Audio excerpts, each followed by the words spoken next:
Welcome to this week's transport vlog. Now we've come out into the woods, and for one special reason, and I'll tell you why. It's not just fresh air. We're going to be talking about space policy this week. Now, space policy has a huge role to play in the fight against climate change, and we're going to talk about two things where that is true. The first thing, last month China pledged to go carbon neutral by 2060, which is a huge thing. However, the way that the geopolitical situation is going at the moment and the international rules-based order's current state of health, there isn't a lot of trust left in the world, and the amount of emissions that big polluters say they may be cutting may in fact not actually be legitimate for one reason or another.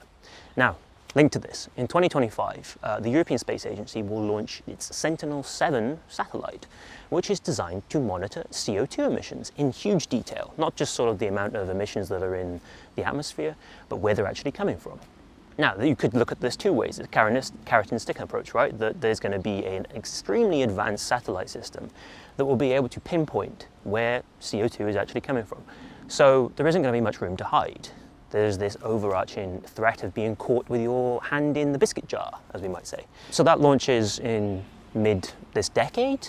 It's going to be a really huge tool to add to the ESA's current arsenal of Copernicus satellites, which are going to be able to measure everything from sea level rises in minute detail, optical visuals that are going to help us, pinpoint forest fires and other natural disasters already being used around Europe, unfortunately, more and more.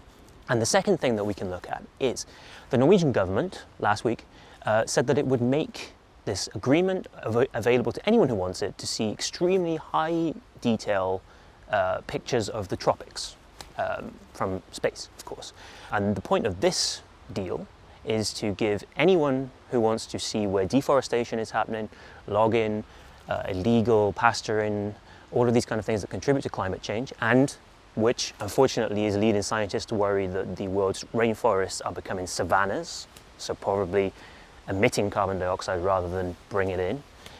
Basically to give anyone who wants them access to these images, because at the moment images are extremely expensive because of the space infrastructure that is needed to see them in the first place.